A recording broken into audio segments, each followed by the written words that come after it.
Next comedian comes to the stage. Great lady. We love her. You're going to love her too. Please welcome Miss Jean Kim.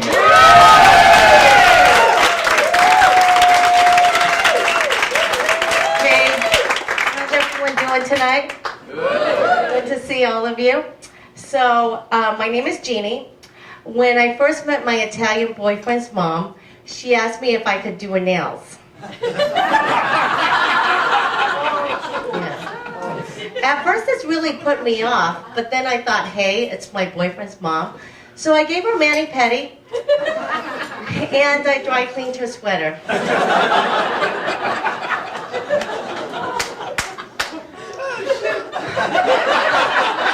Thank you.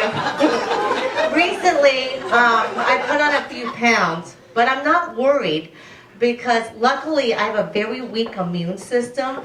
So I figure I'm just one good flu away from my ideal weight. You know it's time to maybe lose a few pounds when you walk in on your boyfriend masturbating to a picture of a skinnier you.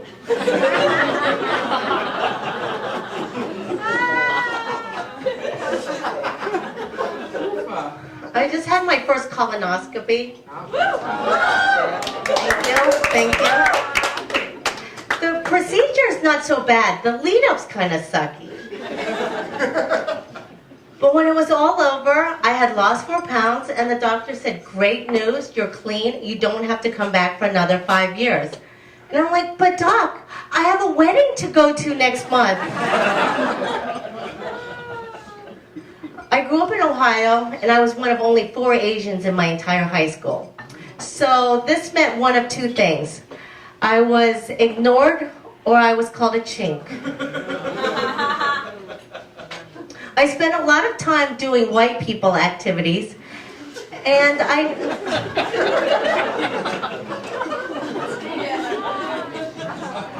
noticed that the most popular girls in school were the blonde cheerleaders. So I tried my best to be one. Oh my God. But it didn't always work so well.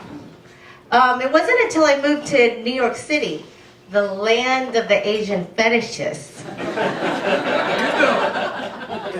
that I finally felt truly appreciated and properly objectified.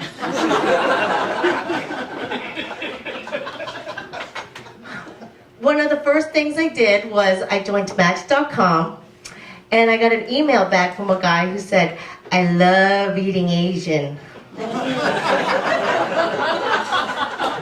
I didn't totally know what he meant by this. So I asked my friend what she thought, and she said, Jean, don't you think that's kind of creepy? But I thought it was kind of hopeful. So when I first moved to New York City, I was temping, and I didn't have a steady job. So my mom was worried that I didn't have enough money.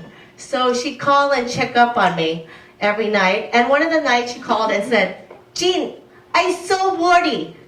Even I sell my underwear. I don't want you to become hookah. I'm like, Mom, I don't think you could sell enough of your old used underwear to keep me out of the sex trade. Jean, you'll be very surprised. Vintage items, very popular on eBay. Like, but Mom, your underwears are old and used. No, Jean, they are pre-owned. So when I first moved to New York City, it was the middle of July, and I moved into an apartment with no air conditioning. So I realized I either had to buy a new AC or I had to find a guy who had one. Given that I was kind of low on cash, I went on the hunt to find a man with the most BTUs. This was the first time in my life I was judging a man by the size of his AC unit. So I went to the bar, and lo and behold, I came across a guy who had 11,000 BTUs. My nipples hardened. right then and there, I knew I was going home with this man. So it's kind of strange being Korean here in America. I mean, people don't think about Korea, they don't talk about Korea. They barely know where it is on the map. And when they do think of Korea, the only thing that comes to mind these days is that crazy nuclear missile-loving dictator, Kim Jong-un. But there's so much more to us. Like, we're quiet neighbors. We practice Taekwondo. We sell cell phones that explode. See? So the other thing I didn't like about being the only Asian in my high school was one time in biology class, this guy comes and sits next to me, and he's like, I got a C on my test, and it's all your fault. And I'm like, what? What are you talking about? He's like, I got a C on my test. I copied off of you. What kind of Asian are you? I'm like, look, dude, I'm Korean. Copy of the Chinese girl next time. Thank you, everyone.